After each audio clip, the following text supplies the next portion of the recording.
Hello दोस्तों, आप लोगों का स्वागत है पगला एक्सप्लेन चैनल पे। तो आज हम लोग दोबारा आई कैन समन गॉड्स की 8th एपिसोड को एक्सप्लेन करने वाले हैं। तो हम लोगों ने पिछले एपिसोड में देखा था कि एल्डर ने यहाँ पे जिन्नोवे को डेथ वैली के बारे में बताया था। तो जिन्नोवे डेथ वैली के लिए निकल गया था। इसके बाद उसने यहाँ पे ब्लैक एंड व्हाइट रीपर को बुलाया था और उन्हें ऑर्डर दिया था कि जाओ जाके कुछ लोगों को ढूंढो जिनके पास एल्डर से मिलती जुलती डिमोनिक की हो। लेकिन उसी टाइम पे यहाँ पे भागते हुए मॉन्ग आ जाता है और वो जिन्नोवे को बताता है कि यहाँ पे पहले एक पावरफुल डीमन लॉर्ड हुआ करता था और उसे निपटाने के लिए यहाँ पे डिमोनिक पाथ और हटियास पाथ को हाथ मिलाना पड़े था। इसके बाद वो लोग उसे निपटा दिए और यहीं पे ही यहाँ पे उसे दफन कर दिए और इसीलिए इस जगह का नाम यहाँ पे डेथ वैली है। तो फिर जिन्नोवे उसे पूछता है कि ये बताओ तुम फिर यहाँ तुम कहाँ कर रहे हो, ये तो डेथ वैली है ना, यहाँ पे तुम्हारा कोई काम नहीं है। तो फिर वो मॉन्ग आगे से इसका कोई जवाब नहीं बताता है और एक बुद्धा का नाम बताता है जिसका नाम आगागाता था। और जिन्नोवे जैसे ही ये नाम सुनता है तो फिर उसे पता चल जाता है कि ये उन्हीं गॉड्स में से एक है जो उससे पहले यहाँ पे रिकार्नेट हो चुके हैं और यहीं पे एपिसोड खत्म हो चुका था। इसलिए एपिसोड की शुरुआत में हम लोग देखते हैं कि व्हाइट एंड ब्लैक रिपर जिन्नोवे के पास आते हैं और उसे बताते हैं कि उन लोगों ने उन कल्टिवेटर्स को ढूंढ लिया है जिनके पास एल्डर से मिलती जुलती डिमोनिक की है। इसके बाद वो दोनों रिपर जिन्नोवे को एक केव के पास लेके जाते हैं जो कि एक केव बिल्कुल भी नहीं लग रही थी। बेसिकली छोटा सा ही शॉर्टकट था, पक्का ये जोकर के पास लेके जाता होगा ईट वाला। जिन्नोवे उन दोनों से पूछता है कि तुम्हें पक्का यकीन है ना कि वो लोग अंदर ही हैं, जिसपे वो दोनों रिपर जिन्नोवे को बताते हैं कि उन्हें पक्का यकीन है कि वो दोनों अंदर ही हैं। उन लोगों ने अंदर कई सारे डिसाइपल्स को देखा है जिनके पास डिमोनिक की है और साथ ही में उन लोगों ने यहाँ पे एक लावा लेक को भी देखा है और अंदर कुछ तो है जो कि पनप रहा है। तो फिर जिन्नोवे यहाँ पे युआन होंग को ऑर्डर देता है कि इसे तोड़ दो। तो फिर युआन होंग आगे बढ़ता है और उसी टाइम पे यहाँ पे दोबारा मॉन्ग आ जाता है। जिन्नोवे उसे कहता है मैं साला पक्का बता रहा हूँ, दांत देके कहता हूँ तुम मेरा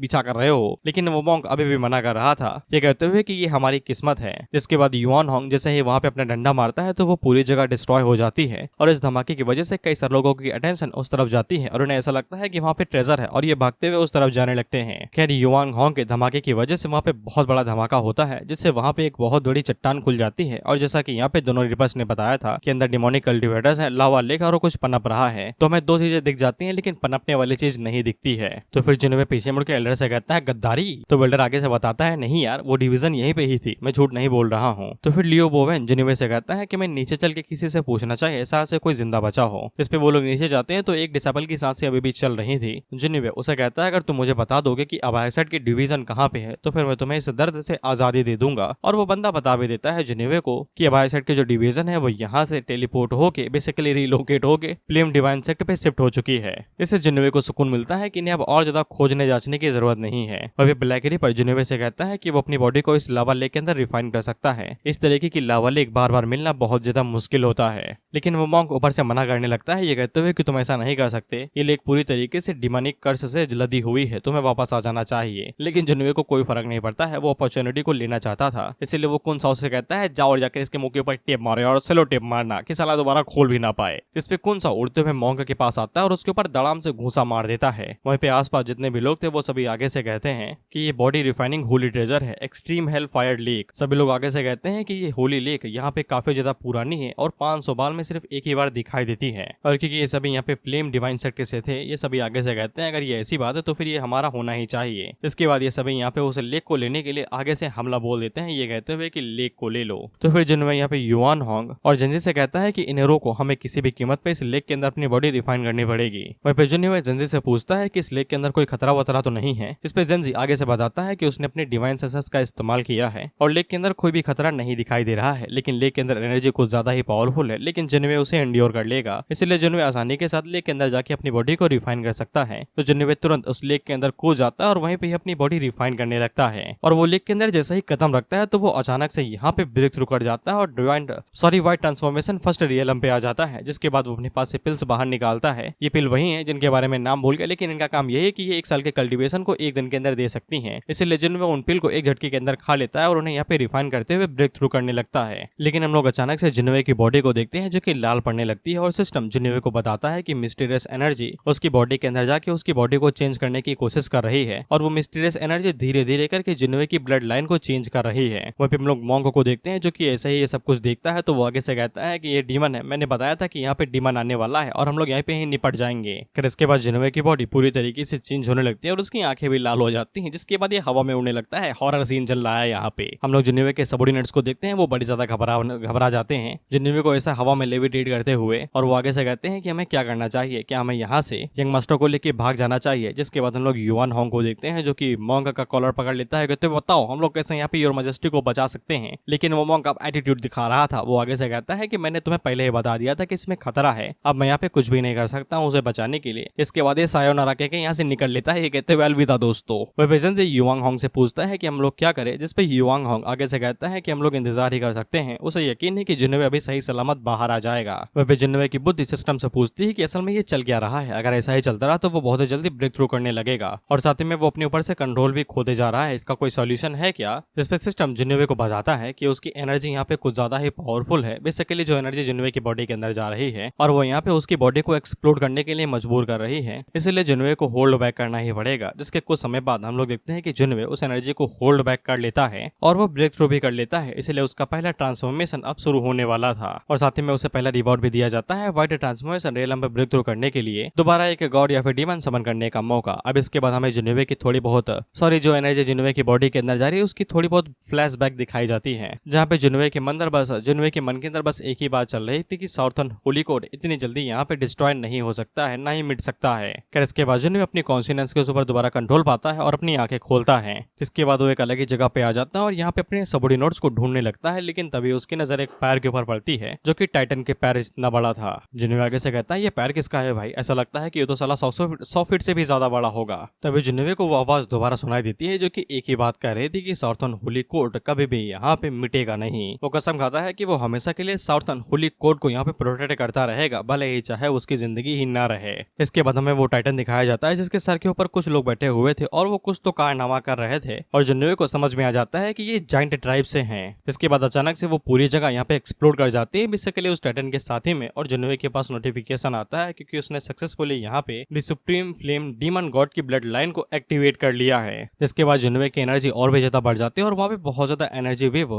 रिलीज हो रही थी। लियो बोवेन आगे से कहता है कि योर मैजेस्टी के साथ क्या हुआ है, हम लोग क्या करेंगे। इस पे ब्लैक रिपर आगे से कहता है कि हम उन्हें यहाँ पे लेक से बाहर निकाल सकते हैं और नेदरवर्ल्ड लेके जा सकते हैं, बॉडी भले ही डिस्ट्रॉय हो जाए लेकिन सोल के अभी भी चांस होंगे, हम उसे वहाँ पे दोबारा रीबर्थ के लिए फोर्स कर सकते हैं। लेकिन व्हाइट रिपर आगे से यही कहती है कि उनके वेपन इतने पावरफुल नहीं है कि वो यहाँ पे जिन्होवे को बाहर खींच सके। लेकिन उसी टाइम पे हम लोग जिन्होवे को देखते हैं जो कि सही सलामत बाहर आ जाता है, लेकिन जब लियो बोवेन उसे देखता है तो वो मन के अंदर यही सोचता है कि ये सच में जिन्होवे ही है ना, कि कोई और तो नहीं उसकी बॉडी के ऊपर, क्योंकि जिन्होवे का रंग रूप पूरी तरीके से बदल चुका था। जिस पे जिन्होवे अपने नॉर्मल रूप में आता है और वो यहाँ पे बोवेन से कहता है कि चिंता ना करो, ये मैं ही हूँ, कोई भी मेरी बॉडी के ऊपर कंट्रोल नहीं कर सकता है। ये लिए काफी ज्यादा मिस्टीरियस है, बस इतनी ही सी बात है, लेकिन इसके नीचे कोई भी डीमन विमन नहीं है। क्योंकि जिन्होवे यहाँ पे एक और चीज करता है तो फिर उसे यहाँ पे दीवार रिवॉर्ड मिलता है कि वो यहाँ पे अपने समन्स की एक स्किल को सीख सकता है। फिर इसके बाद लियो बोवेन जिन्होवे से कहता है कि हमें तुरंत इस जगह से निकल लेना चाहिए, इससे पहले कि कोई यहाँ पे भागते हुए आए। इसके बाद वो लोग तुरंत वहां से कट लेते हैं। वहीं पे जिन्होवे सिस्टम से कहता है कि जरा मेरे एट्रीब्यूट लिस्ट दिखाना, जिसपे सिस्टम जिन्होवे को यहाँ पे उसकी एट्रीब्यूट लिस्ट दिखाता है और मैं इसके बारे में ज्यादा कुछ नहीं कहने वाला, बस इतना जान लो कि उसकी एबिलिटी में अब यहाँ पे एक चीज आ चुकी थी जो कि थी demon god physique immortal holy body, वो भी एशियंट वाली। इससे जिन्होवे को समझ में आ जाता है कि जो supreme flame demon blood God की जो ब्लड लाइन है ये जाइंट ट्राइब से बिलोंग करती है और साथ ही में उसे यहाँ पे डीमन गॉड फिजिक भी मिल चुकी है और उसे इस एबिलिटी के बारे में पता लगाना पड़ेगा कि इसका इस्तेमाल कैसे किया जा सकता है, नहीं तो वो यहाँ पे बेफालतू में ही आया था।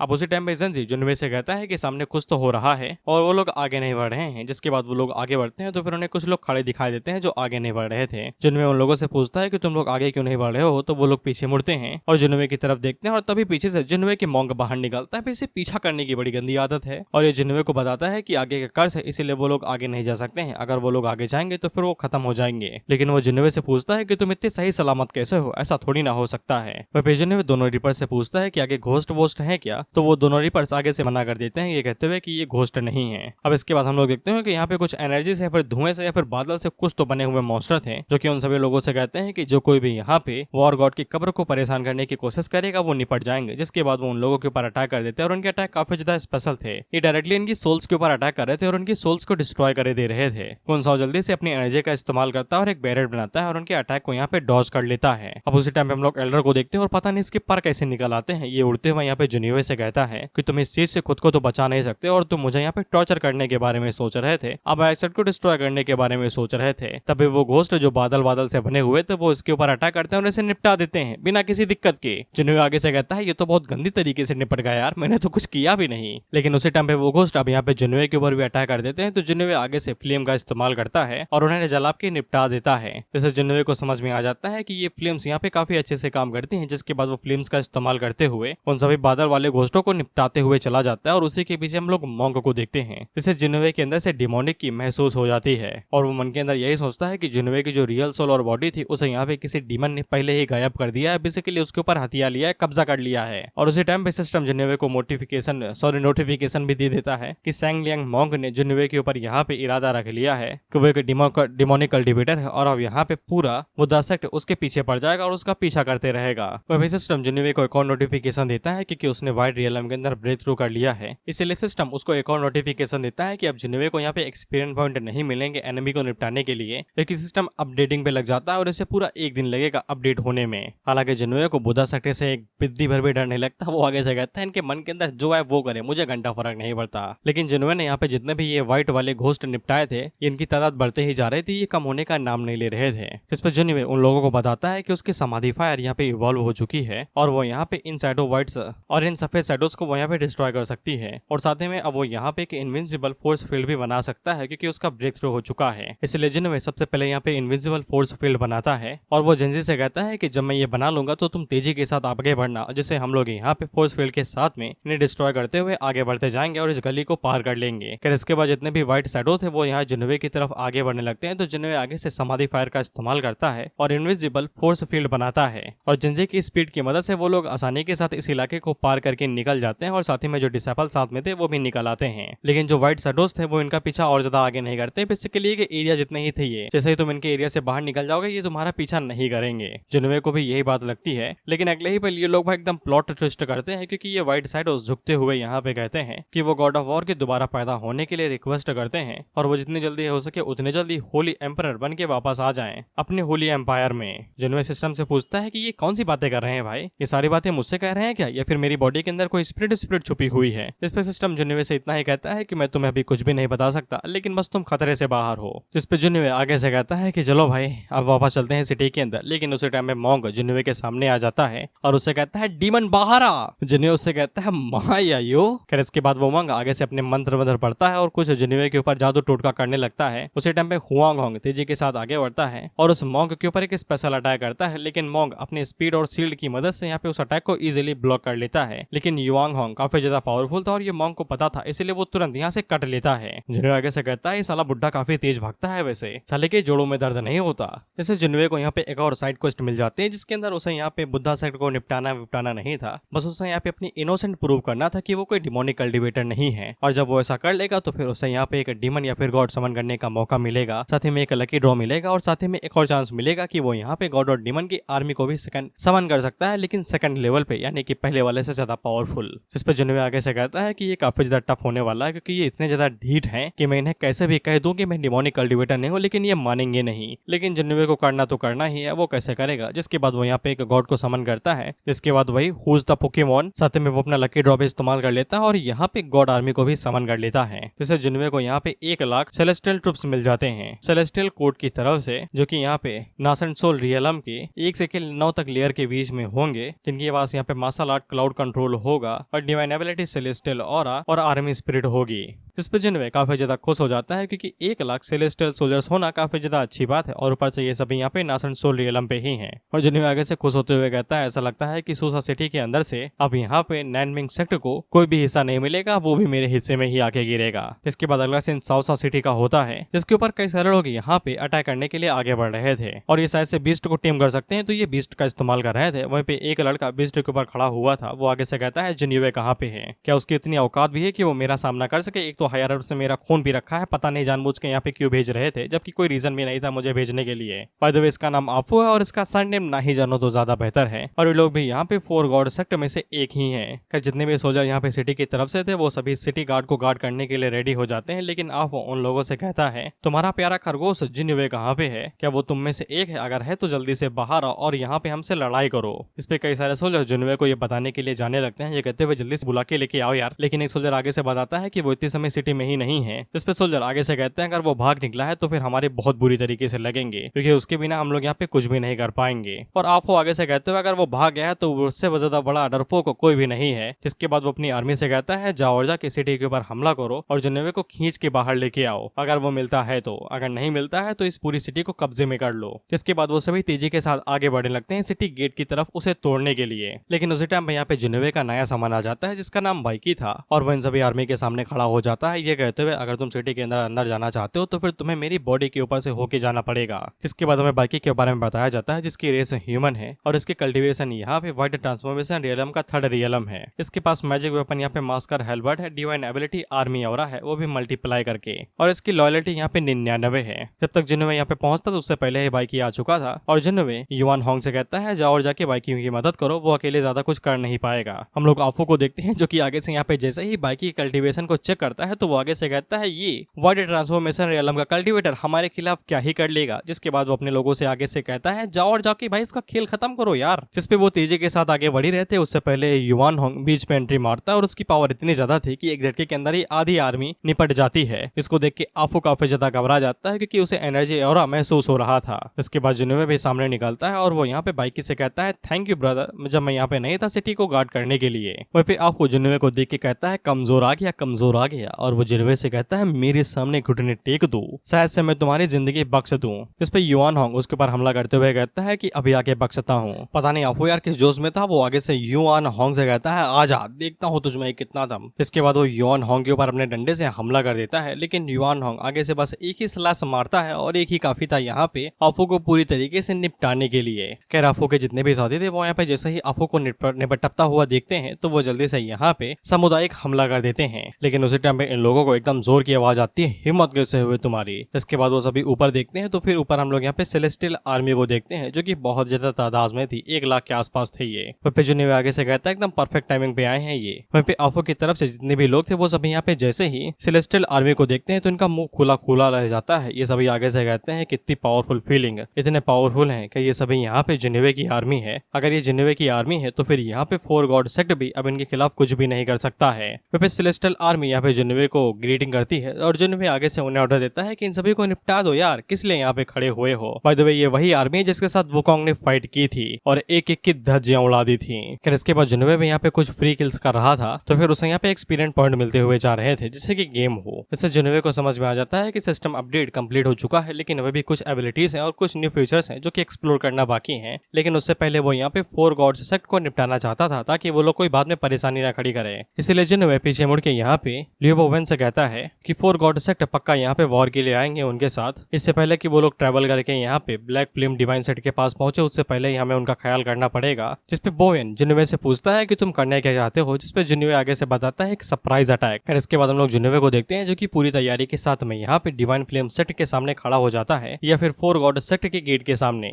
जिसपे जिनेवे यहाँ पे युवान होंग से कहता है कि वो मेन अटैकर है, बाकी यहाँ पे बाकी हेवनली सोल्जर्स को लीड करेगा ताकि वो लोग 4 गॉड सेक्ट के अंदर जो बाकी कल्टिवेटर्स हैं उनसे साथ निपट सके। जिसपे युवान होंग आगे से कहता है ठीक है। जिसके बाद वो डायरेक्ट नीचे उतरता है और अपने डंडे को यहाँ पे बड़ा करता है, जैसे कि मंकी किंग अपने डंडे को यहाँ पे मन मर्जी के मुताबिक साइज में बड़ा छोटा कर सकता है। वहाँ पे सभी लोग इस बड़े डंडे को देख के कहते हैं कि ये डंडा इस तरफ क्यों आ रहा है। जिसके बाद युवान होंग अपने डंडे को धड़ाम से उनके गेट के ऊपर मारता है और एक झटके के अंदर ही उस पूरे गेट को डिस्ट्रॉय कर देता है। तो फिर हम लोग देखते हैं कि 4 गॉड सेक्ट के अंदर से कुछ एल्डर्स बाहर निकलते हैं। अब इनके बारे में ना ही जानो तो ही बेहतर है क्योंकि ये वैसे भी निपट ही जाएंगे। तो फिर ये एल्डर बाहर निकल के यहाँ पे जिनेवे से कहते हैं अगर तुम फाइट करना चाहते हो तो फिर अच्छे तरीके से करो, ये स्नेक अटैक करने का कोई भी फायदा नहीं है। आफू को तो तुम्हारे मौसा देने भेजा था ना। और जिन्होंने भी आगे से यह कहता है कि जब आफू ने मेरे ऊपर अटैक किया था तब तो बता के किया था ना तुम लोगों ने, तो फिर अभी सवाल क्यों उठा रहे हो कि ओपनली फाइट करो। इसके बाद जिनेवे सेलेस्टियल आर्मी से पूछता है कि तुम्हारे गार्ड्स कहाँ हैं। जिसपे सेलेस्टियल आर्मी जिनेवे से कहती है कि वो जिनेवे के यहाँ पे ऑर्डर्स का इंतजार कर रहे हैं। जिसके बाद जिनेवे सेलेस्टियल आर्मी को ऑर्डर देता है कि 4 गॉड सेक्ट के ऊपर अटैक करो, जो भी यहाँ पे रजिस्टर करें उन्हें एक झटके के अंदर ही निपटा दो, उनकी गुद्दी दबोच दो और जो यहाँ पे सरेंडर करने को राजी है उन्हें छोड़ दो।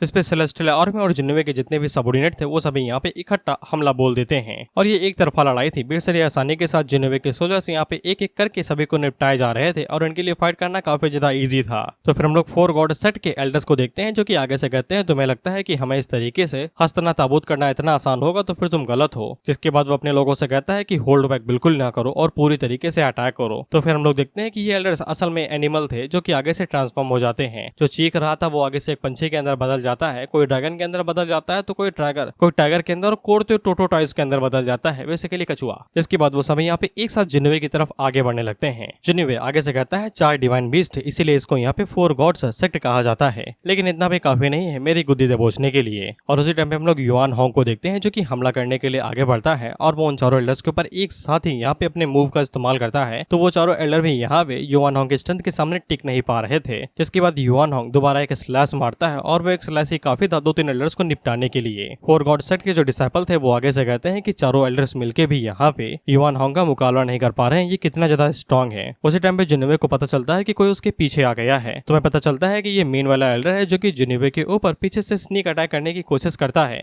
लेकिन तभी पलक झपकते ही वहाँ पे जंजी आ जाता है जो कि स्नीक अटैक को ब्लॉक कर लेता है और एल्डर के ऊपर यहाँ पे काउंटर अटैक करता है। और काउंटर अटैक कुछ ज्यादा है जो सिला था वो सीधा यहाँ पे एल्डर के सर के साथ हिट खाता है और एल्डर नीचे जाके गिरते हैं। और जिन्होवे को इससे बुरा लगता है क्योंकि एक्सपीरियंस पॉइंट उसके हाथों से निकल गए, क्योंकि अगर वो यहाँ पे एल्डर को निपटाता तो फिर उसे एक्सपीरियंस पॉइंट मिलते हैं। इसके बाद जिन्होवे नीचे मुड़ के देखता है तो फिर युआन होंग ने अकेले ही चारों बीस्ट को यहाँ पे न्यूट्रलाइज कर दिया था। इसके बाद ये बैटल यहीं पे ही खत्म हो जाती है, बेसिकली शुरू होते ही खत्म हो गई। जिन्होवे नीचे उतरता है तो लियो बोवेन उसे बताता है कि अब वो लोग आगे क्या करेंगे। इस पे जिन्होवे आगे से यही कहता है कि अब सेक्ट तो रहा नहीं, इसलिए यहाँ पे जितना भी माल है वो सभी ले लो, क्योंकि ये लोग वैसे भी क्या ही करेंगे। फिर जिन्होवे डिवाइन बीस्ट को देखते हुए अपने मन के अंदर सोचता है अगर वो यहाँ पे इन 4 गॉड सेक्ट के इनहेरिटेंस में से किसी की ब्लड लाइन अपने पास रख लेते हैं तो फिर उनकी डायनेस्टी के लिए ये बहुत ही ज्यादा अच्छा होगा और उनके पास बहुत ज्यादा लक आएगा। इसीलिए वो बाइकी से कहता है जाओ और जाके ढूंढो यहाँ पर कोई बच्चा हो जो कि 4 गॉड सेक्ट से बिलोंग करता हो तो उसे अपने साथ ले लेना। इसके बाद जिन्होवे आगे से कहता है कि अब तो यहाँ पे 4 गॉड्स सेक्ट का भंटा तो धार हो गया, अब अबाया सेक्ट की बारी है।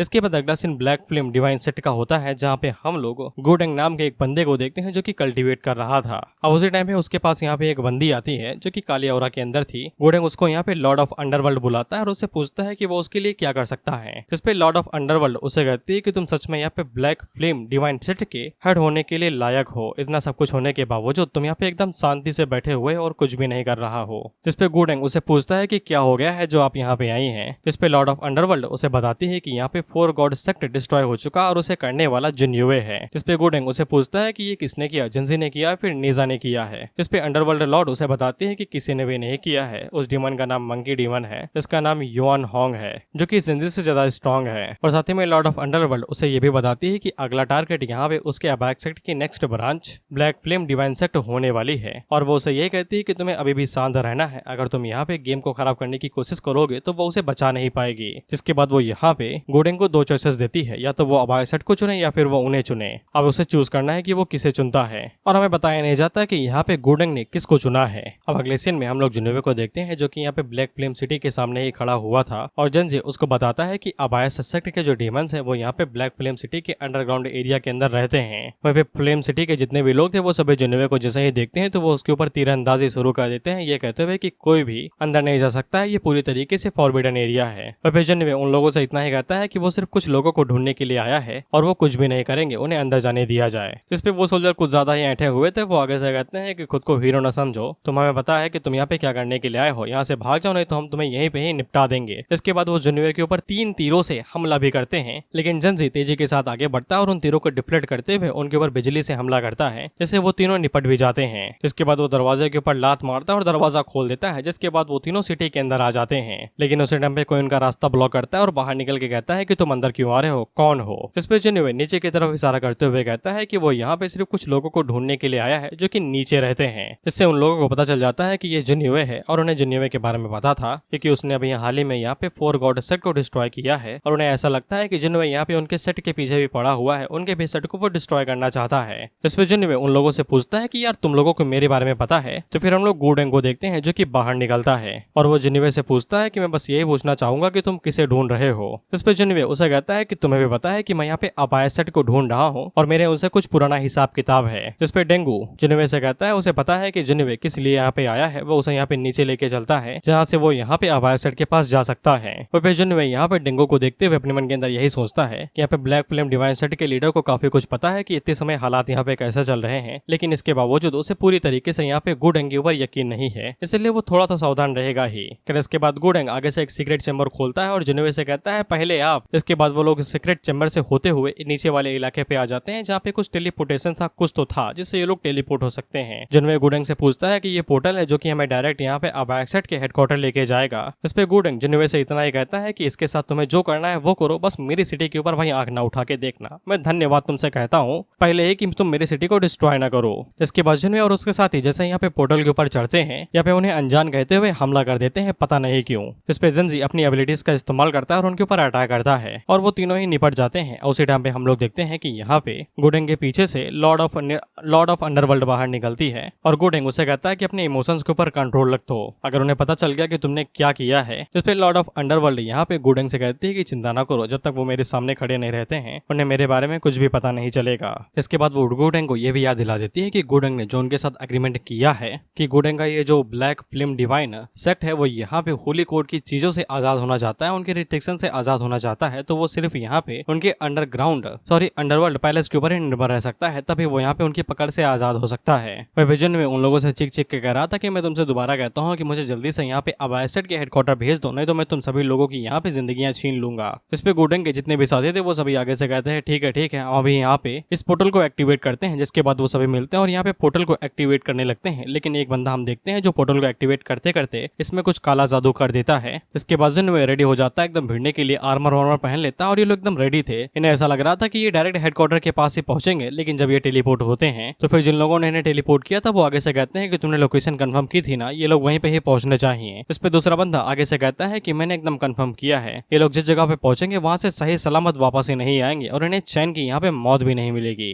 इसके बाद हम लोग गुडेंग को देखते हैं जो कि आगे से अपनी एबिलिटी का इस्तेमाल करता है और वो पोर्टल को यहीं पे ही डिस्ट्रॉय कर देता है ताकि जिनवे लौट के भी वापस ना आ सके। और वो अपने मन के अंदर यही सोचता है ना ही वो यहाँ पे अंडरवर्ल्ड पैलेस को यहाँ पे रजिस्टर कर सकता है और ना ही यहाँ पे अबायसेट को कंट्रोल कर सकता है। इसके बाद वो हंसते हुए यहाँ पे जिनवे से यही कहता है कि अब तुम यहाँ पे जैसा चाहे वैसे मरो यार, मेरा कोई लेना देना नहीं है, ये तुम्हारी किस्मत में ही लिखा हुआ है। इसके बाद हम लोग जिनवे को देखते हैं जिसके एकदम वीरान जगह पे टेलीपोर्ट कर दिया गया था। यहाँ पे अबायसेट के हेडक्वार्टर का नामो निशान तक नहीं था, इसलिए लोग एकदम सतर्क थे। वहीं पे जिनवे जिनजी से कहता है जाओ जाके उड़कर जरा चक्कर किया हो कि यहाँ पे कोई है या नहीं। जिस पे जब जिनजी यहाँ पे उड़ने की कोशिश करता है तो फिर रिस्ट्रिक्शन की वजह से वो यहाँ पे उड़ भी नहीं पाता है और वो जिनवे को बताता है कि जगह पे काफी ज्यादा पावरफुल रिस्ट्रिक्शन लगाए गए हैं, पावरफुल रियलम का बंदा यहाँ पे चैन से उड़ भी नहीं सकता है। इस पे युआन होंग जिनवे से कहता है कि मैं जाऊँ क्या, तो जिनवे उसे मना कर देता है ये कहते हुए कि उसके पास थंडर टेक्निक है, अगर वो यहाँ पे कुछ भी करता है तो फिर उसके हाई लेवल की वजह से वो यहाँ पे हाई लेवल के मेंबर्स को अट्रैक्ट कर सकता है, जिसके बाद मुसीबत बढ़ेंगी ही और वो लोग आके उन्हें पकड़ सकते हैं या फिर ट्रैप को एक्टिवेट कर सकते हैं। इसके बाद जब ये लोग यहाँ पे चलते चलते जा रहे थे तो फिर इन्हें एक बुढ़े की कहानी सुनाई देती है जो कि चीख के कह रहा था कि भविष्यवाणी सच है, ये है वो है, कहानी सुना रहा था भाई जाने टू दी वेस्ट की। इसके बाद जिन्नवे की मुलाकात उस बंदे से हो भी जाती है जो कि यहाँ पे कहानी सुना रहा था। ये दिखने में एकदम बुढ़ा था, ऐसा लगता है कि सदियों तक ये यहीं पे ही कैद है। वह पे युआन होंग जिन्नवे से कह देता है कि ये परेशानी खड़ी कर सकता है, थोड़ा सा सावधान रहिएगा। वह पे वो बुढ़ा जिन्नवे को देख के और बाकी लोगों को देख के हैरानी हो जाता है। आगे से कहता है कि मैं सपना देख रहा हूँ क्या कि मेरे अलावा भी यहाँ पे और कोई भी कैद है। लेकिन तभी उसे जिन्नवे के अंदर से कुछ ऑरा महसूस होता है, जिसके बाद वो जिन्नवे के पास आता है और उससे पूछता है कि तुम्हारे पास लक ऑफ व्हील का ऑरा कैसे है। और उस बंदे के इतना ज्यादा करीब होने की वजह से जंजी और युआन होंग काफी ज्यादा सीरियस हो जाते हैं। वहीं पे वो बुढ़ा अभी भी यहाँ पे जिन्नवे से यही पूछ रहा था कि उसके पास लक ऑफ व्हील कैसे है, जिस पे जिन्नवे उल्टा बुढ़े से यही पूछ लेता है कि तुम्हारा मतलब क्या है भाई लक ऑफ व्हील से, क्या तुम यहाँ पे गोल्डन कंपास की बात कर रहे हो? गोल्डन कंपास वही ट्रेजर है जो कि यहाँ पे रेड बॉय ने निकाला था नैन्जो डायनेस्टी के अंदर से। वो बुढ़ा जिन्नवे से कहता है मुझसे ये मत कहना कि तुम्हें यहाँ पे लक ऑफ डेस्टिनी के बारे में नहीं पता है। इसके बाद वो बुढ़ा इस चीज को इग्नोर करते हुए कहता है कि तुम उसके साथ फ्यूज हुए हो, ये मेरी प्रॉब्लम नहीं है, तुम्हें चिंता करनी चाहिए कि तुम उसके साथ फ्यूज किए हो ना कि मुझे। जिस पे जिन्नवे अपने मन के अंदर ये सोचता है कि बढ़िया ये रहेगा कि मैं यहाँ पे इस बुढ़े को इग्नोर ही करूँ, क्योंकि वो यहाँ पे किसी पावरफुल मॉन्स्टर या फिर दंगे से दूर ही रहना चाहता है और वो मन के अंदर यही सोचता है कि उसे यहाँ पे इस बुढ़े से दूर ही रहना चाहिए। जिसके बाद वो लोग दोबारा अपने सफर को कंटिन्यू करते हैं तो वो बुढ़ा पीछे से इन लोगों से कहता है कि यहाँ से निकलने का कोई भी रास्ता नहीं है, वो यहाँ पे काफी लंबे टाइम से कैद है और निकलने की कोशिश बार बार करते रहा है, लेकिन इसके बावजूद वो कभी यहाँ से निकल नहीं पाया। तो फिर जिन्नवे पीछे मुड़ के उस बुढ़े से पूछता है कि ऐसी बात है तो फिर क्या मैं तुम्हारा नाम पूछ सकता हूँ और तुम कहाँ से आए हो? इस पे बुढ़ा आगे से कहता है मेरा नाम, साला मैं यहाँ पे इतने लंबे टाइम से कैद हूँ कि मैं भूलेगा कि मेरा नाम क्या है। मुझे सिर्फ इतना याद है कि मैं यहाँ पे काफी लंबे टाइम से फंसा हुआ हूँ और मेरा लास्ट नेम यहाँ पे ई है। इसके बाद वो बुढ़ा जिन्नवे से कहता है कि मैं तुम्हें पसंद करने लगा हूँ और वो जिन्नवे से उसका नंबर पूछता है, सॉरी नाम पूछता है और उसे कहता है कि चलो हम लोग एक ही साथ चलते हैं और तुम मेरे साथ यहीं पे रहो, हम लोग खाए पियेंगे एकदम मौज काटेंगे। जिन्नवे आगे से उसे घूरते हुए कहता है कि मैं यहाँ पे थोड़ी नहीं तुम्हारे साथ रुकने वाला हूँ, इसीलिए वो यहाँ से गायब होते हुए कहता है कि चलो जितनी जल्दी हो सके उतनी जल्दी यहाँ से बाहर निकलते हैं। इसके बाद अगला सीन आधे घंटे का होता है और ये लोग एक कोने पे पहुंच जाते हैं जहाँ से बाहर जाने का रास्ता था, लेकिन इन लोगों को सबसे पहले एक बैरियर को तोड़ना पड़ेगा, उसे तोड़ने के बाद ये लोग बाहर जा सकते हैं। वहीं पे जिन्नवे को भी समझ में आ जाता है कि इसे तोड़ने में नानी याद आ जाएगी। युआन होंग आगे से कहता है कि सबसे पहले मैं ट्राई करूंगा, जिसके बाद वो अपनी पावर को इकट्ठा करता है और बैरियर की तरफ आगे बढ़ के अपने डंडे से एक पावरफुल मूव का इस्तेमाल करता है, लेकिन बैरियर को कुछ भी नहीं होता। युआन होंग झटके की वजह से दूर जाके गिरता है। वह बुढ़ा जिन्नवे से कहता है कि जैसा कि मैंने पहले कहा था कि मैंने कोशिश कई बार की है यहाँ से बाहर निकलने की, लेकिन इससे कोई फर्क नहीं पड़ता कि तुम कितनी बार अटैक करो, ये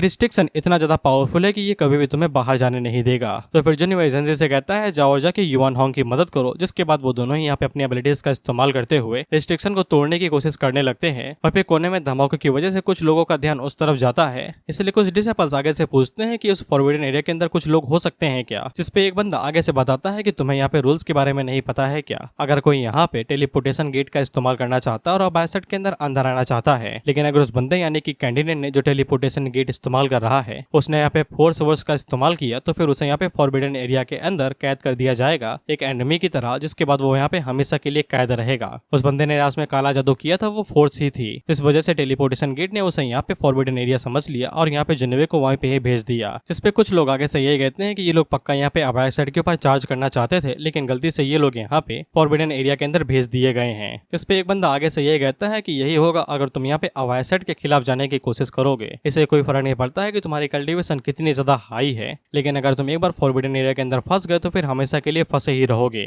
और फिर जिन्वे अपने मन के अंदर यही सोचता है कि यहाँ पे युआन होंग और ज़ेंजी की ताकत मिला के भी वो लोग इस रिस्ट्रिक्शन को तोड़ नहीं पा रहे हैं। इसलिए जिन्वे फैसला करता है कि उसे यहाँ पे खुद ही कुछ करना पड़ेगा और वो आगे से समाधि फायर का इस्तेमाल करने वाला था। जिसके बाद वो सभी लोगों से कहता है कि जरा साइड में हटना, जिसके बाद वो समाधि फायर को फुल स्केल पे इस्तेमाल करता है। और फिर जिन्वे की समाधि फायर को देख के बूढ़ो काफी ज्यादा हैरान हो जाते हैं। और फिर जिन्वे की समाधि फायर को ज्यादा ही पावरफुल थी, वो जैसे यहाँ पे रिस्ट्रिक्शन के साथ टकराती है तो वो धीरे धीरे करके यहाँ पे रिस्ट्रिक्शन को तोड़ देती है और सक्सेसफुली वो लोग फॉरबिडन एरिया को तोड़ के बाहर निकल आते हैं। ये वाली बात जैसे इन डिसेबल्स को पता चलती है तो वो जल्दी से यहाँ पे जिन्वे को रोकने के लिए आगे बढ़ने लगते हैं, लेकिन जिन्वे ज़ेंजी से कहता है कि जरा इन्हें रोकना। तो फिर ज़ेंजी तेजी के साथ आगे बढ़ता है और अपनी एबिलिटी का इस्तेमाल करते हुए इनके ऊपर लाइटनिंग से स्ट्राइक मारता है और इतना ही काफी था इन डिसेबल्स को यहाँ पे निपटाने के लिए, जिसके बाद ये तुरंत ही नॉकआउट हो जाते हैं। और जिन्वे ज़ेंजी से कहता है कि इन्हें जिंदा पकड़ो, हम इनसे थोड़ी सी पूछताछ करेंगे। तो फिर ज़ेंजी इन्हें जिंदा पकड़ने के लिए जाने लगता है। तो फिर हम लोग बूढ़ों को देखते हैं जो कि जिन्वे से पूछते हैं कि तुमने रिस्ट्रिक्शन को ऐसे कैसे तोड़ दिया, जिस पर जिन्वे उसे यही कहता है कि यहाँ पे रिस्ट्रिक्शन को तोड़ना इम्पॉसिबल नहीं था, बस तुम कुछ कमजोर मेथड्स का इस्तेमाल कर रहे थे।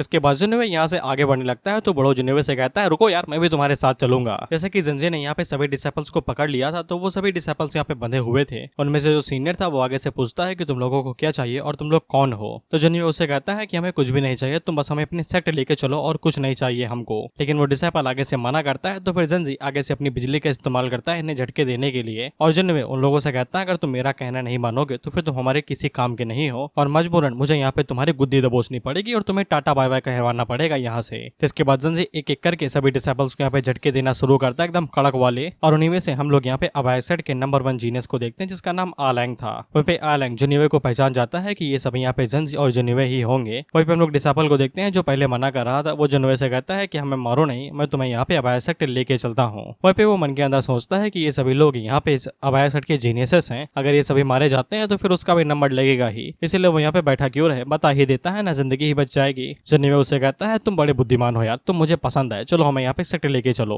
और फिर जिन्वे बाकी डिसेबल्स को ऐसे ही इग्नोर कर देता है और वहां से जाने लगता है। वो सभी पूछते हैं कि तुम हमें ऐसे ही जाने दोगे क्या, जिस पे जिन्वे उन लोगों से कहता है कि और क्या यार, तुम कौन सा मेरे यहाँ पे क्वालिफिकेशन के सवाल उठाओगे और मुझसे कुछ कहोगे। इसके बाद जिन्वे पहले वाले डिसेबल को लेता है और यहाँ से निकल जाता है। वहीं पे आलैंग अपने मन के अंदर सोचता है कि मैं एक ना एक दिन तुम्हें सप्रेस कर ही दूंगा। और इस आलैंग के प्योर डिटर्मिनेशन की वजह से अब जिन्वे को यहाँ पे एक साइड क्वेस्ट मिल जाती है, जिसके अंदर जिन्वे यहाँ पे आलैंग को या तो निपटा सकता है या फिर उसे यहाँ पे अपने सामने झुका सकता है। निपटाने पे उसे बस यहाँ पे लकी ड्रॉ ही मिलेगा, लेकिन उसे झुकाने पे यहाँ पे जिन्वे को उसे यहाँ पे सिस्टम का नया फंक्शन यूज करने का मौका मिलेगा, जो कि यहाँ पे होता है समन किए हुए डीमन या फिर गॉड की कॉपी बनाना। जिन्वे आगे से पूछता है कि ये कॉपी वाली क्या चीज है भाई, अच्छे से समझाना जरा। इस पे सिस्टम जिन्वे को ये भी बताता है कि कॉपी के साथ साथ यहाँ पे टैलेंट सर्च वाला फंक्शन भी एक्टिवेट हो चुका है। जिसके बाद हमें ये कॉपी वाला सिस्टम बताया जाता है कि इसका क्या काम है। सिस्टम जिन्वे को बताता है ये डीमन एंड गॉड की कॉपी, इसका मतलब ये है कि होस्ट यहाँ पे जो समन किए गए डीमन या फिर गॉड हैं उनमें से किसी एक को चूज करके उनके ओरिजिनल टाइम लाइन में वापस भेज सकता है जहाँ पे वो थे। अब इस फंक्शन का जो स्केलिंग टाइम है वो यहाँ पे एक दिन बराबर 1000 है।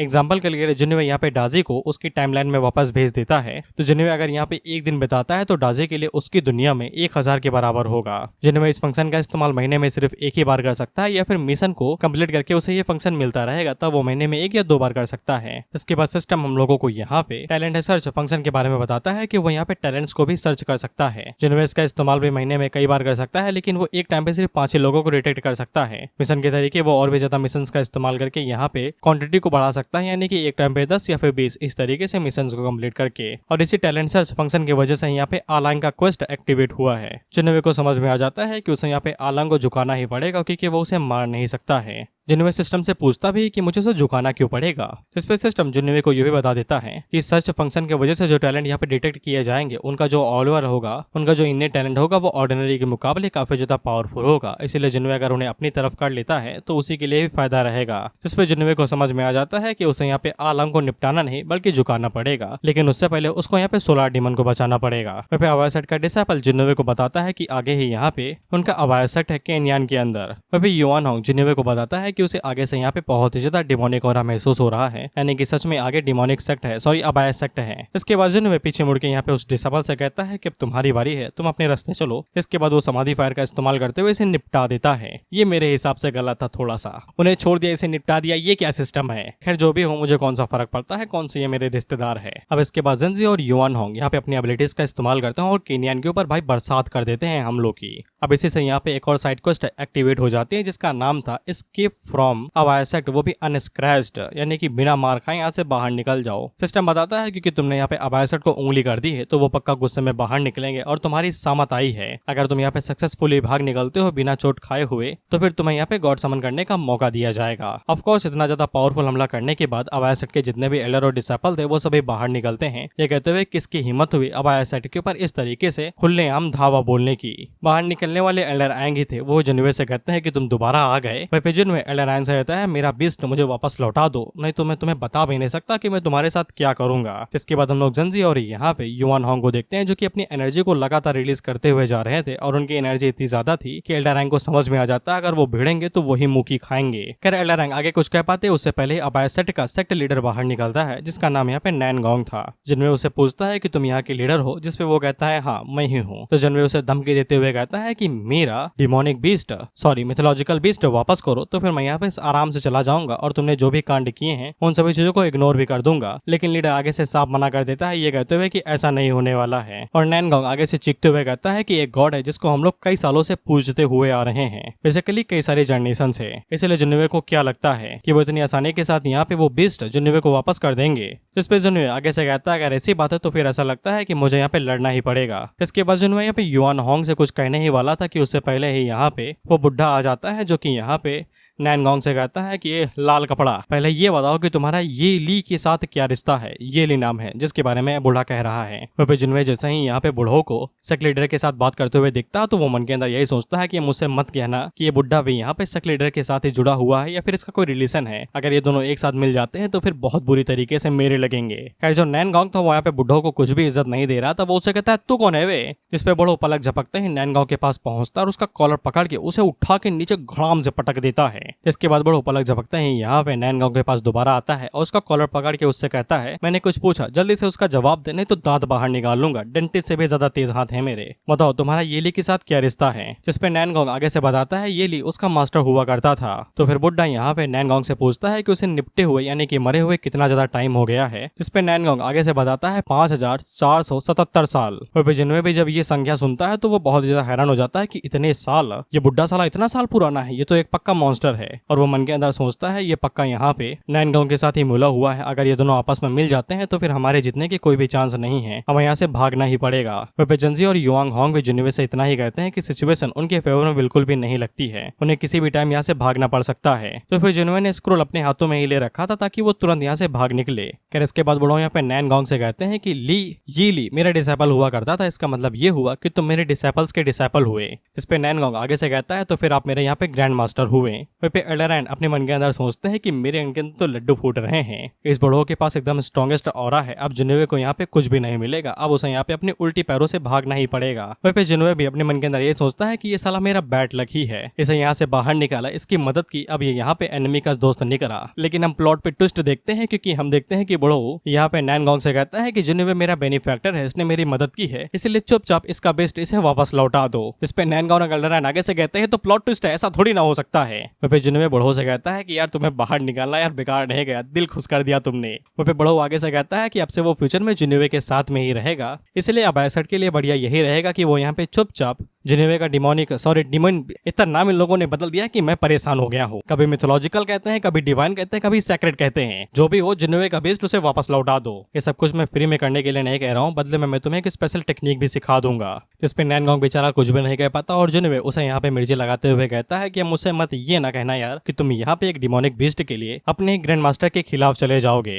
तो फिर हम लोग एल्डर एन को देखते हैं, जो कि बीच में कूदते हुए कहते हैं कि तुम इस बात का दावा करते हो कि तुम हमारे सेट के ग्रैंड मास्टर हो, इसका मतलब ये नहीं कि तुम हमारे सेट के ग्रैंड मास्टर हुए। ऐसा कौन सा ग्रैंड मास्टर होता है जो कि एनिमी की साइड लेता है, ना कि अपने सेट की। इस पे बूढ़ो कुछ ज्यादा ही गुस्सा हो जाता है, जिसके बाद वो अपनी शॉर्ट से एक स्लैश मारते हुए दो टुकड़े कर देता है पलक झपकते ही, जिसको देख के यहाँ पे लीडर की आंखें बाहर आ जाती हैं। वो मन के अंदर सोचता है कि इसने यहाँ पे बस एक स्लैश में ट्रू मॉडल रियलम के कल्टीवेटर को मार दिया बिना किसी दिक्कत है, यहाँ तक कि उसकी सोल को भी पूरी तरीके से सैटर कर दिया। इसके बाद बूढ़ो यहाँ पे नैनगोंग से कहते हैं कि मैं यहाँ पे पिछले पता नहीं कितने सालों से ट्रैप था, हजारों सालों से। अगर जिनेवे नहीं आता तो वो पता नहीं कितने सालों तक और ज्यादा ट्रैप रहता। ये फॉरबिडन एरिया उसके सेक्टर से यहाँ पे कुछ ही मील दूर है, लेकिन इसके बावजूद उन लोगों ने कभी भी उसे आजाद करने के बारे में नहीं सोचा, यहाँ तक कि उसके बारे में सोचा भी नहीं। इसलिए जिनेवे उसका सबसे बड़ा बेनिफैक्टर है। जिसके बाद बूढ़ो यहाँ पे दोबारा नैनगोंग से इतना ही कहता है कि इसका मिथोलॉजिकल बीस्ट इसे वापस लौटा दो, मैं सिर्फ 3 तक गिनूंगा तो फिर मैं तुम्हारे पैलेस को सही सलामत जाने दूंगा। नैनगोंग अभी भी आगे से इतना ही कह रहा था कि ऐसा करके आप हमारी सेट की डिग्निटी को थोड़ा बहुत आगागित कर रहे हैं, लेकिन एल्डर को भाई कोई फर्क नहीं पड़ता। वो आगे से गिनती गिनना शुरू करते हैं और साथ ही में पहली गिनती में वो जमीन पे अपना शॉट मारते हैं तो इतना ज्यादा फोर्स रिलीज होता है कि वो पूरी जगह ही सैटर हो जाती है। और बूढ़ो दोबारा कहते हैं कि दोबारा कह रहा हूँ कि सिर्फ 2 तक गिनूंगा क्योंकि 1 गिन चुका हूँ। इस पे नैनगोंग यहाँ पे जिनेवे से कहता है कि वो मिथोलॉजिकल बीस्ट हमारा था, जिनेवे ने उसे चोरी किया था। जिनेवे उसे कहता है अगर वो बीस्ट तुम्हारा था तो फिर उसने मेरे साथ सोल को डायरेक्ट क्यों बनाया। इसके बाद हम लोग बूढ़ो को देखते हैं जो कि पूरी तरीके से रेडी हो जाते हैं और वो यहाँ पे नैनगोंग से इतना ही कहते हैं, ऐसा लगता है कि मेरे डिसाइपल ने जो पूरी मेहनत से ये सेक्ट बनाया था उसे ही मुझे यहाँ पे डिस्ट्रॉय करना पड़ेगा। जिसके बाद वो एक स्लैश मारते हैं और नैनगोंग के जितने भी डिसाइपल थे वो सभी उसी की चपेट में आके निपट से जाते हैं। वहाँ पे जिनेवे भी बूढ़ो की तारीफ करता है, ये कहते हुए काफी पावरफुल मूव था। और बूढ़ो यहाँ पे नैनगोंग से दोबारा कहता है दोगे या नहीं दोगे। इसमें नैनगोंग अब जाके यहाँ पे हार मान लेता है। वो आगे से कहता है अगर वो यहाँ पे देना भी चाहे तो भी वो नहीं दे सकता है। मतलब ये सोलर ड्रैगन उनके सेक्ट का ही गॉड क्यों ना हो, लेकिन इसके बावजूद उसे वो लोग कंट्रोल नहीं करते हैं। वो यहाँ पे श्राइन से बिलोंग करता है, यानी कि श्राइन का है। श्राइन को जापानी भाषा में मंदिर कहते हैं, बेसिकली मंदिर। जिनमें उसे पूछता है कि वो श्राइन कहाँ पे है, जिसमें नैनगोंग आगे से कहता है उसे पता होता तो वो पक्का बता देता। उन लोगों ने अभी तक श्राइन के सिर्फ मैसेंजर को ही देखा है और इस बात को भी यहाँ पे कई 100 साल हो चुके हैं। और अगर श्राइन ना होता तो फिर वो कभी भी यहाँ पे एग्जिस्ट ही ना करते, अबाया सेक्ट ही ना होता। वहाँ पे बड़ो जिनेवे से कहते हैं कि वो तो बस एक बीस्ट ही है ना, तुम उसके बारे में इतनी चिंता क्यों कर रहे हो। इस पे जिनेवे आगे से कहता है कि वो कोई छोटा मोटा बीस्ट नहीं है, मेरा पालतू बीस्ट है। वहाँ पे जिनेवे की बातों से हमें इतना ही लगता है कि वो आगे से कहता है कि अबाया सेक्ट बेसिकली डिस्ट्रॉय हो ही चुका है। अगर लीडर को सच में पता हो तो फिर वो वहाँ पे सोलर डीमन के बारे में बता ही देता। बेसिकली इसकी बातों से इतना ही लगता है कि ये सोलर डीमन के ऊपर गिव अप कर रहा है, जैसे कि इसने वुल्फ के ऊपर कर दिया था। और यहीं से मैंने आगे की कहानी पढ़ना छोड़ दिया था क्योंकि मुझे बोरिंग लगने लगी थी। फिर इसके बाद जिनेवे यहाँ से वापस जाने लगता है, ये कहते हुए कि अब कुछ भी नहीं बचा है, चलते हैं यहाँ से। तो बड़ो से कहते हैं कि मेरे से तो लेते चलो अपने साथ। वहीं पे नैनगोंग बड़ो से कहता है कि आप कहाँ पे जा रहे हैं, जिसपे बड़ो आगे से कहते हैं कि जिनेवे के पीछे जा रहा हूँ भाई, वो आगे चल के यहाँ पे पावरफुल पर्सन बनेगा, उसके साथ ही रहूंगा तो ही फायदे में रहूंगा। साथ में जिनेवे ने यहाँ पे वो मिशन भी कंप्लीट कर लिया जिसके अंदर उसे यहाँ पे अबाया सेक्ट से बिना चोट खाए बाहर जाना था और ये बिना चोट खाए बाहर भी आ चुका है। जेंजी जिनेवे से पूछता है कि वो लोग आगे क्या करेंगे, जिसपे जिनेवे आगे से कहता है कि सबसे पहले हमें यहाँ से बाहर निकलने दो, जिसके बाद हम फैसला करेंगे कि आगे क्या करना है। जिसके बाद जिनेवे पीछे मुड़ के यहाँ पे बूढ़ो से पूछता है कि उसको यहाँ पे साउथर्न होली कोड के बारे में कोई जानकारी है, जिसपे बूढ़ो यहाँ पे जिनेवे को बताते हैं कि साउथर्न होली कोड लेजेंड्स के अंदर आता है, इसकी कहानियां हैं। ऐसा कहा जाता है कि 3 सदियां पहले जब यहाँ पे कोई भी किंगडम नहीं था, कोई भी इंपीरियल डायनेस्टी नहीं थी, तब भी यहाँ पे साउथर्न रीजन को कंट्रोल करने वाला होली कोड हुआ करता था। ह्यूमन रेस को यहाँ पे सभी रेस में से सबसे ज्यादा ऊपर माना जाता था और हर कोई उसकी रिस्पेक्ट करता था। और उस टाइम पे यहाँ पे ह्यूमन अलग अलग पाथ्स के अंदर डिवाइडेड नहीं थे, जैसे कि इतने समय डिमोनिक पाथ हो गया और राइटियस पाथ हो गया। और जब बूढ़ो यहाँ पे पैदा हुए थे उतनी टाइम पे यहाँ पे जो होली कोड था उसका डाउनफॉल चल रहा था, क्योंकि उतने टाइम पे यहाँ पे कुछ अचानक से इमोर्टल गॉड्स आ चुके थे जो कि खुद को यहाँ पे हेवेंस डिग्री के साथ जोड़ते थे और खुद को गलत और सही का देवता कहते थे। और उन लोगों ने होली कोड की बजा के रख दी पूरी तरीके से। जिनेवे आगे से पूछता है इमोर्टल गॉड ये क्या चीज होती है, जिसपे बूढ़ो जिनेवे को बताते हैं इमोर्टल गॉड सिर्फ उन्हें ही कहा जाता है जिनको यहाँ पे हेवन खुद अप्रूव करता है, तभी तुम यहाँ पे इमोर्टल गॉड बन सकते हो। उस टाइम पे होली कोड स्ट्रॉन्ग तो हुआ करता था लेकिन पूरी तरीके से बैलेंस्ड नहीं था, यानी कि स्थिर नहीं था, इसलिए हेवन ने उसे यहाँ पे अपनी अप्रूवल नहीं दिया, जिससे होली कोड पूरी तरीके से डिस्ट्रक्शन में चला गया। जिसके बाद यहाँ पे ह्यूमन रेस थोड़ा बहुत अलग अलग रास्ते पे जाने लगी, जिसके बाद किंगडम डायनेस्टी बनना शुरू हो गई। और बूढ़ो यहाँ पे जिनेवे से इतना ही कहते हैं कि अब इसके बारे में ज्यादा बातें ना ही करो तो ही बेहतर है। वहाँ पे बूढ़ो जिनेवे से कहते हैं कि अच्छा है कि तुम्हारे पास यहाँ पे इंटरनल लाइफ ब्लड लाइन है, जिससे तुम हमेशा खुद को फ्यूचर में सेफ रख पाओगे। इटर्नल लाइफ का मतलब होता है हमेशा के लिए जिंदा रहना। इसलिए जिन्होंने यहाँ पे बड़ों से कहता है कि तुम मेरे साथ चलोगे। इस पे बड़ो आगे से कहता है और तुझे किस लिए फॉलो कर रहा हूँ। इसके बाद जिन्होंने और ये सभी लोग सिटी के अंदर पहुंच जाते हैं जहाँ पे कुछ काला बाजारी हो रही थी। बेसिकली सस्ते दाम पे पावरफुल पिल्स बेची जा रही थी। तो इस पे जिन्होंने आगे से कहता है ऐसा लगता है कि यहाँ पे कोई सिटी है ही नहीं जो कि यहाँ पे डेमोनिक पाथ और राइटियस पाथ को फॉलो करती है। जिसके बाद जिन्होंने सिस्टम से कहता है कि मेरा नया सामान शुरू करना शुरू करो। जिसके बाद हुज द पोकेमॉन में अब यहाँ पे एक सवारी भी थी, बेसिकली माउंट, जिसपे जिन्वे को ऐसा लगता है कि ये पक्का सैन गोंग बाओ होनी चाहिए। अब उसी टाइम पे जिन्वे की नजर भीड़ के ऊपर पड़ती है जहाँ पे एक यंग मास्टर भाई था जो कि यहाँ पे एक कैट बॉय को अपना पालतू स्लेव बनाए हुए था। वहीं पे हमें कैट रेस के बारे में बताया जाता है। तो ये काफी ज्यादा पावरफुल होते हैं कॉम्बैट एबिलिटीज के मामले में, लेकिन इनको पालना मुश्किल होता है, एवरेज कैट ओनर जानता ही होगा, और इन्हें बैटल पेट्स के कैटेगरी में डाला जाता है। लेकिन ये महंगे होने के साथ साथ काफी ज्यादा गुस्सैल भी होते हैं, average cat owner know this, और ऊपर से ये महंगे भी होते हैं, इसलिए सिर्फ खाली पावरफुल फैमिलीज इन्हें अफोर्ड कर सकती है। अब इतना काफी है तुम्हारे लिए, अब इनके बारे में और न जानो तो ही बेहतर है। वह भी बड़ो जिन्वे को बताता है कि पहले के टाइम पे जब होली कोट हुआ करता था तब यहाँ पे एक एशियंट मिस्टीरियस रेस हुआ करती थी जो कि यहाँ पे ह्यूमन रेस के लिए काफी ज्यादा दयालु और उनकी साथी हुआ करती थी, बेसिकली राइट हैंड टाइम पे, जो कि यहाँ पे ह्यूमन रेस के लिए लगातार फाइट करती रही थी ह्यूमन एंड अर्थ के खिलाफ में। लेकिन हम इंसानी रेस इतनी ज्यादा कठोर और इतनी घिनौनी हो चुकी है कि अब वो यहाँ पे इमोर्टल्स का भी कहना नहीं मानते हैं और अपने पुराने दोस्तों और राइट हैंड को भी यहाँ पे इतनी बुरी तरीके से ट्रीट करते हैं। बेसिकली बड़ों का कहने का मतलब यही है कि यहाँ पे जो कैट रेस है वो एशियन टाइम में इंसानों के लिए सबसे वफादार और अच्छी दोस्त हुआ करती थी,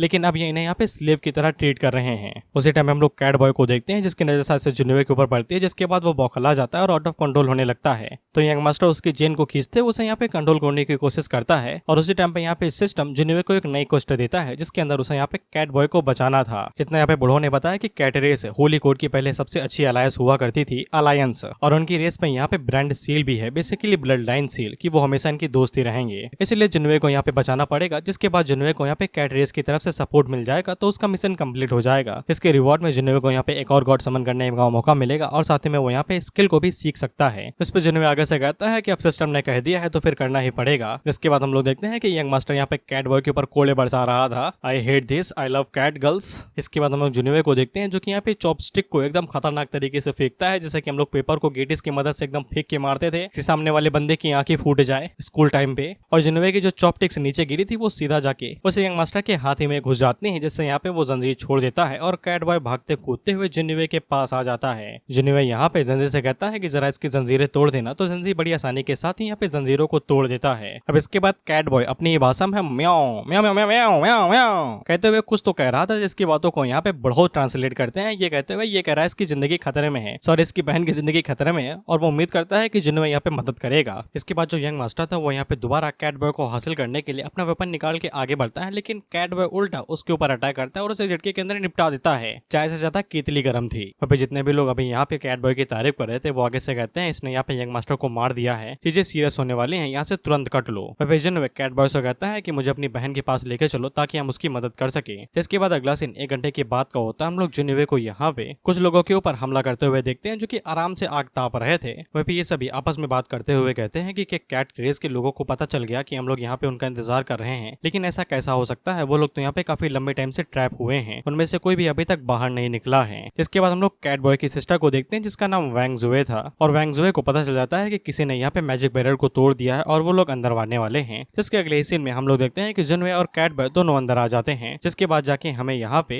कैट बॉय का नाम पता चलता है जो कि साउजू था। वहीं पे हम लोग अपने हवेसी को देखते हैं और इसकी नजर जैसे वैंग जुए के ऊपर पड़ती है तो ये कहता है कितनी सुंदर है ये, साले तेरे निजी इरादे हमें पता है। वैंग जुए जिन्वे से कहती है उसका नाम वैंग जुए है और वो यहाँ पे कैट रेस के ट्राइब लीडर की बेटी है और उसके छोटे भाई को बचाने के लिए शुक्रिया, अब इसके बाद हम तुम्हारी कोई भी मदद नहीं कर सकते हैं, और वो उन लोगों से यहाँ से जाने को कहती है। उसी टाइम पे यहाँ पे साउजियो उसे कहता है कि ऐसा ना करो, जिसपे वैंग जुए उसे कहती है कि हमें यहाँ पे इंसानों ने ही परेशान किया और ट्रैप किया है, क्या तुम्हें अभी भी लगता है कि हम लोग इंसानों के ऊपर भरोसा कर सकते हैं? तो फिर जिन्वे यहाँ पे वैंग जुए से कहता है मैं दूसरों से अलग हूँ, मैं यहाँ पे तुम्हें सिर्फ बचाने के लिए नहीं आया बल्कि तुम्हारी पूरी रेस को भी बचा सकता हूँ। लेकिन वैंग जुए को अभी भी इन लोगों के ऊपर यकीन नहीं था। वो उन लोगों से पूछती है कि तुम लोगों का मकसद क्या है। इस पे बड़ो उसे कहते हैं हमारा मकसद इतना ही है कि तुम्हें यहाँ से आजाद करना, हम लोगों ने पहले बैरियर तोड़ दिया है, अगर हमारे कुछ बुरे इरादे होते तो तक हम तुम्हें निपटा चुके होते बिना किसी दिक्कत के, थोड़ा ये भी तो सोचो। इस पे जिन्वे भी यहाँ पे वैंग जुए से इतना ही कहता है वो लोग आज रात के लिए यहीं पे रुकेंगे, तब तक वैंग जुए सोच ले उसे मदद चाहिए या नहीं, अगर वो फिर भी मना करती है तो वो लोग बिना किसी बात के यहाँ से तुरंत निकल जाएंगे। इसके बाद जिन्वे यहाँ पे बच्चों की तरफ आगे बढ़ने लगता है तो वैंग जुए से पूछती है कि तुम्हें उनके साथ क्या लेना देना देना है, लेकिन जिनवे अपने पास यहाँ पे खाना बाहर निकालता है और उन्हें दे देता है और ये भूखे तो ये खुशी हो जाते हैं खाना देख के। इससे वेंगजुए को यकीन हो जाता है कि जिनवे सच में यहाँ पे दूसरे लोगों से अलग है, अलग नहीं है बहन, उसके निजी इरादे तुम नहीं जानती हो।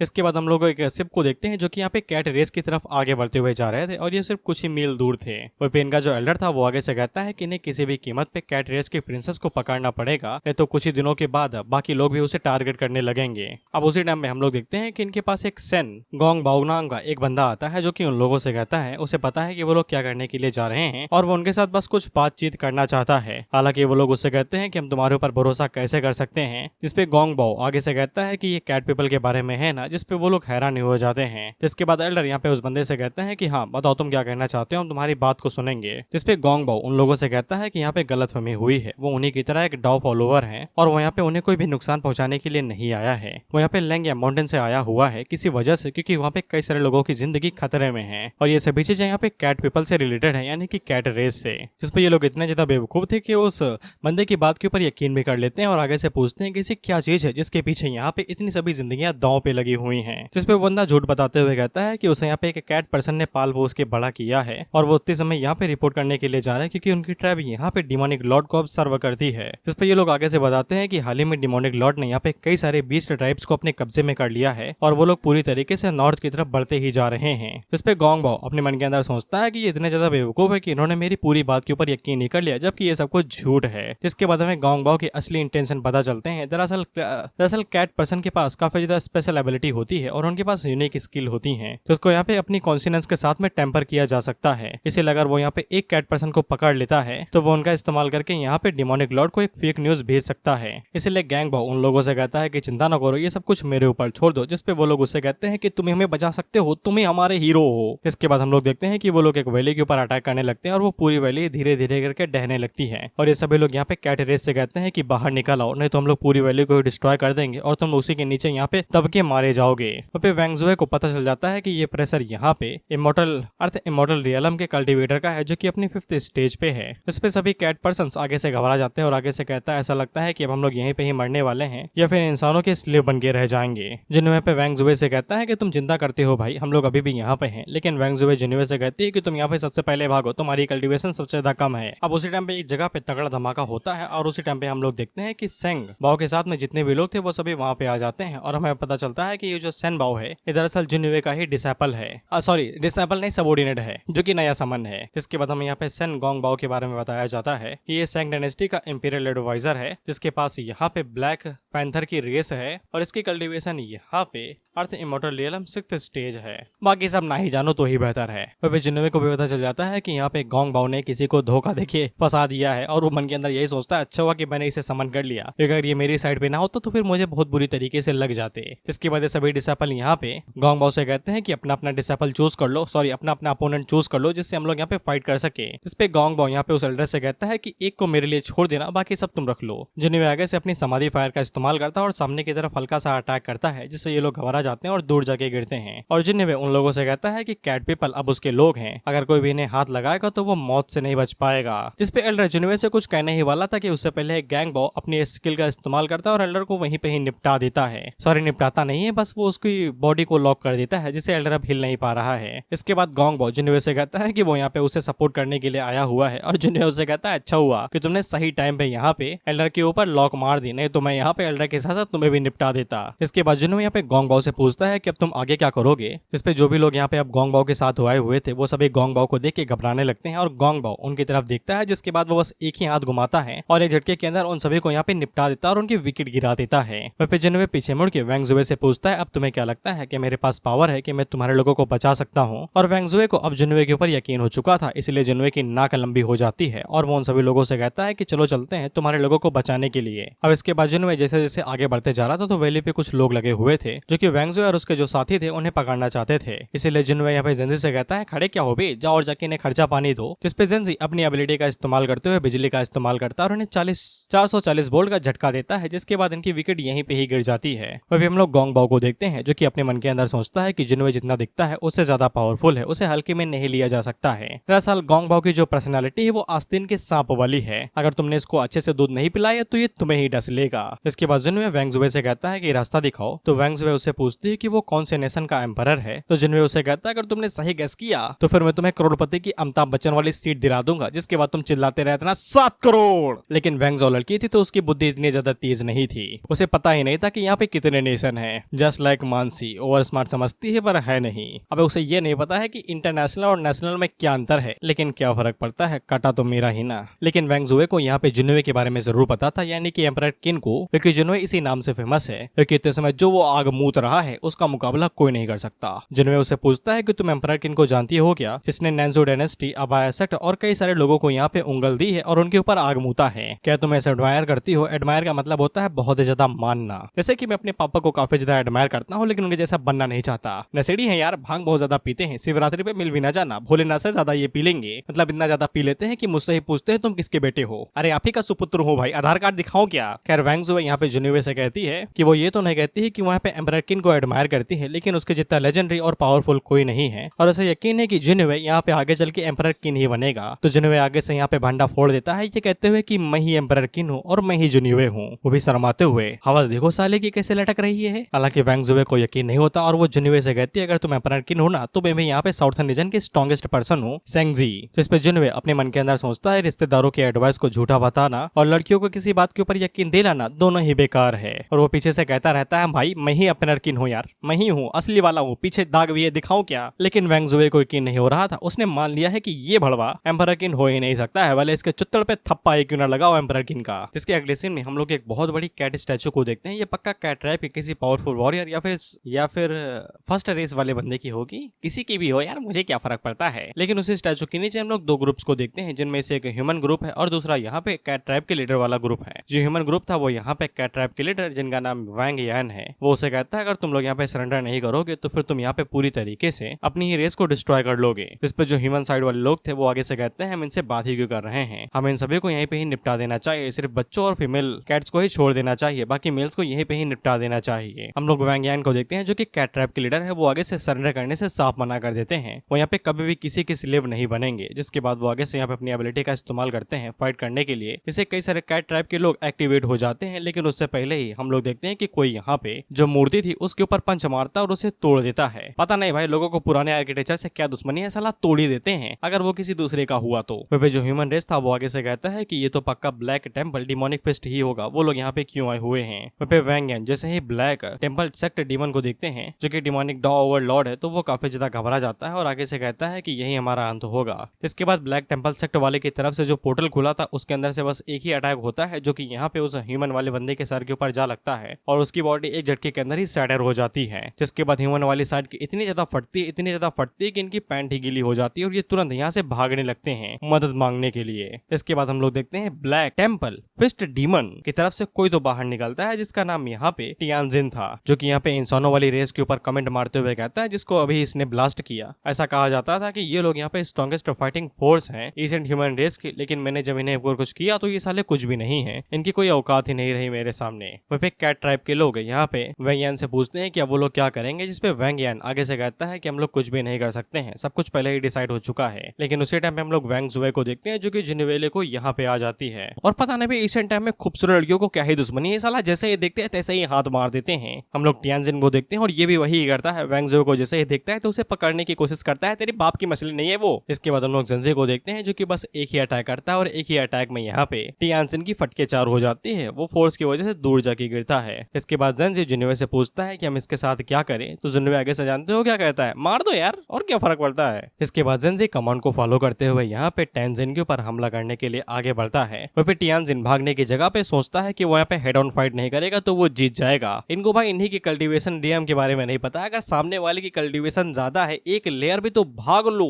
तुरंत, अगर तुम्हारे पास कोई ट्रेजर वेजर नहीं है तो, और अगर उसके पास ट्रेजर है तो हमला करने वाले तुम भाग लो। इसके बाद हम लोग टियानजिन को देखते हैं जो कि यहाँ पे जिंजी के साथ खेल रहा था, ये अपनी स्पीड का इस्तेमाल करते हुए आफ्टर इमेज बना रहा था और इर्द गिर्द भाग रहा था। इस पे जिंजी उसे ओवर पावर करते हुए कहता है साले ये 6 पंख मैंने फ्री में नहीं लगवाए, बिजली बीन के अंदर दौड़ती है इसीलिए लगवाए ताकि तू जैसे भागने वाले को मैं भाग के पकड़ सकूं। इसके बाद वो टियानजिन के ऊपर गड़ाम से अपने डंडा मारता है जिससे टियानजिन सीधा जाके नीचे गिरता है और बिजली का चस्का अलग से मिल रहा था मुफ्त में। इसके बाद जिंजी आगे से यहाँ पे इलेक्ट्रिक बॉल्स बनाते हुए नीचे गिराता है, ये कहते हुए ये त्योहारी समझ लो, त्योहारी मीन्स जो त्योहार पे पैसे दिए जाते हैं, पापा देते हैं ना 100 रुपए जाओ खर्चा कर लो फ्री वाले, वो। खैर ये इलेक्ट्रिक बॉल जो त्योहारी के रूप में टियानजिन के ऊपर गिरे थे ये कुछ ज्यादा ही घातक थे, टियानजिन की बॉडी वहीं पे ही ब्लास्ट कर जाती है। लेकिन हम लोग कैट ट्राइब को देखते हैं जो काफी ज्यादा खुश हो जाते हैं क्योंकि इन्हें ऐसा लगता है कि ये लोग बच गए, अब इन्हें यहाँ पे किसी का भी गुलाम बनने की जरूरत नहीं है। इसके बाद जिन्होंने यहाँ पे वैंग यान से मिलता है और अपना नाम बताता है जो कि वो एम्परर की नहीं बताता है, और वैंग यान को तुरंत ही पता चलता है कि ये पक्का ही असली बंदा है और वो यहाँ पे पूरे कैट ट्राइब तरफ से जिन्वे को शुक्रिया कहता है। वह पे जिन्वे यहाँ पे वैंग यान से कहता है कि कैट ट्राइब की सिचुएशन काफी बढ़िया नहीं है, अगर वो लोग इसी तरीके से आजाद घूमेंगे तो फिर उनके ऊपर खतरा बना रहेगा, इसलिए अगर वो लोग जिन्वे को यहीं पे ही ज्वाइन कर लेते हैं तो ये उनके लिए फायदेमंद होगा। लेकिन हम लोग पीछे वैंग जुए का रिएक्शन देखते हैं और ये पक्का फॉलो नहीं करना चाहते थे जिन्वे को, लेकिन उसके फादर तुरंत इस चीज के लिए मान जाते हैं, ये कहते हुए वो लोग पक्का यहाँ पे उसे फॉलो करेंगे। और वैंग यान ने इतनी जल्दबाजी इसीलिए की क्योंकि वो जब वो जिन्वे के करीब आया तो फिर उसे यहाँ पे कुछ महसूस हुआ था। दरअसल उसे जिन्वे के अंदर से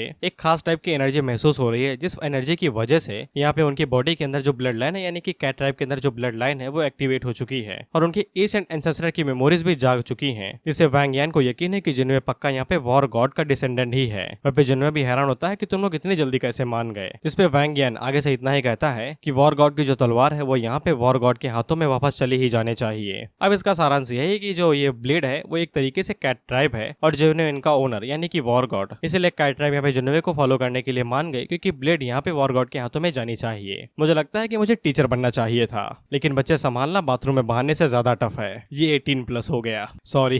खैर हम लोग वैंग यान को देखते हैं जो कि आगे से चिल्लाते हुए अपने ट्राइब से कहता है कि जिन्वे अब से उनका नया मास्टर है तो फिर वो लोग यहाँ पे अब से उसे सर्व करेंगे और दावत शुरू की जाए। इससे जिन्वे आगे से हैरान हो जाता है कि ये इतनी जल्दी मान कैसे गए, कौन सा नशा किया इन लोगों ने। अब इसी के बाद यहाँ पे जिन्वे का मिशन भी कंप्लीट हो जाता है जिसके अंदर उसे यहाँ पे कैट रेस को बचाना था। अब मिशन कंप्लीट हो जाने की वजह से अब उसे यहाँ पे रिवॉर्ड मिलता है जो कि था एक बार गॉड समन करना और दूसरा था एक गॉड स्किल को हासिल करना। जिन्वे उसे कहता है उसे कुछ आराम करना है, जिसके बाद अलग से डायरेक्ट 2 दिनों के बाद का होता है। इसके बाद वैंग यान जिन्वे को बताता है कि वो लोग पूरी तरीके से रेडी हैं यहाँ से जाने के लिए। जिन्वे उन लोगों से कहता है कि मैं भी आपका इंतजाम कराता हूँ और वो इन्हें किसी दूसरी सिटी भिजवाने वाला था और मैं सिटी का नाम भूल गया, सॉरी। इसके बाद जिन्वे पीछे मुड़ के यहाँ पे युआन होंग से पूछता है कि बुढ़ऊ कहाँ पे गए। इस पे युआन होंग आगे से बताता है कि बुढ़ऊ पिछले 2 दिनों से आयब गायब हो रहा है, पता नहीं भाई क्या खा के पिया है, ऐसा लगता है दस्त हो गए हैं, आधा से ज्यादा टाइम हकते ही रहता है वो। इस पे जिन्वे आगे से कहता है वो जो कर रहा है करने दो, उसकी एबिलिटीज इतनी ज्यादा है कि वो हमारे लिए मुसीबत बन जाएगा। लेकिन लोग जैसे यहाँ से जाने वाले थे तैसे ही यहाँ की जमीन हिलने लगती है तो जिन्वे आगे से कहता है अब ये क्या बवाल है भाई। जिसके बाद वो उड़ते हुए आगे जाके चेक करता है तो फिर हमें यहाँ पे बुढ़ऊ दिखाई देता है जिनको दस्त नहीं हुए थे, इनको मस्त हुए थे क्योंकि ये अपने साथ कई सारे जानवरों को झुंड को लेके आ रहे थे, खासकर एक हाथी को। जिन्वे आगे से कहता है मुझे पता था कि इसे दस्त नहीं हुई, कुछ तो कारस्तानी कर रहा है, लेकिन ये नहीं सोचा था कि इतनी बड़ी करेगा कि पूरी तादाद यहाँ पे ले आएगा।